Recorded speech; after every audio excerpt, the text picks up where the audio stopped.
đánh cô một con wow cổng đánh cô chụp cao lại hui cái đánh hui còn hui mẹ ê hui chả hui ôn thở hui còn hui mờ cô mờ một dơn còn cô bị mờ một dơn à còn mà cô bị mờ một dơn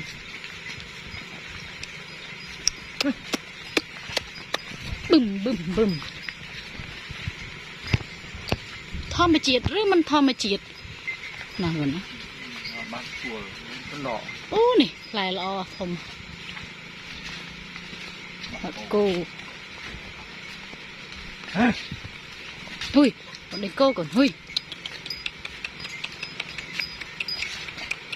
hai cô nứng chị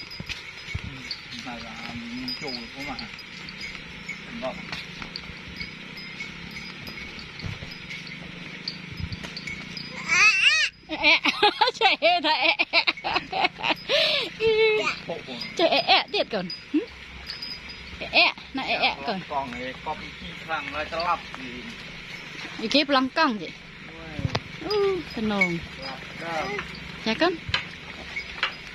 cô trồ cào lại trồ khó lại cô